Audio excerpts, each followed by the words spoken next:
Hi! இன்னைக்கு அண்ணன் சீரியல்ல அண்ணன் பயங்கர சந்தோஷமா அவங்க வீட்டுக்கு போறாங்க. அந்த சந்தோஷத்த கெடுக்கிற மாரி அண்ணத்தோட சித்தி வந்து சொல்றாங்க. சின்னத்தாங்கிறியே அவரு வந்து உன்னோட பெரியத்தான வெறுப்பேத்துறதுக்காக நீ ஒரு தேவதை, உன்னை வந்து பிடிக்கும் அப்படின்னு சொல்லியிருப்பாங்க. இதை போய் நீ நம்பிட்டு இவ்வளோ சந்தோஷப்படுறியா? அப்படின்னு சொல்லி ஒரு நிமிஷத்துல அண்ணத்தோட மன நிம்மதியவே வந்து கெடுத்து விட்டுறாங்க அவங்க சித்தி.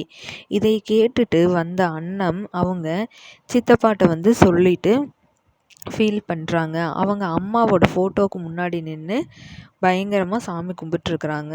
என்னன்னு கேட்ட சித்தப்பா கிட்ட நடந்ததெல்லாம் சொல்கிறாங்க. அப்போது அந்த நேரம்னு பார்த்து கார்த்திக் கிட்ட அண்ணன் எழுதின லெட்ரு வந்து கிடைக்கிது. இந்த மாதிரி உங்களுக்கு ஏற்ற ஜோடி ரம்யா தான், நீங்களும் ரம்யாவும் லவ் பண்ணது எனக்கு தெரியும் அப்படிங்கிற அந்த லெட்டரும் வந்து கிடைக்கிது. இதனால் என்ன ஆகுது அப்படிங்கிறத வந்து இனிமேல் தான் பார்க்கணும். தேங்க்யூ.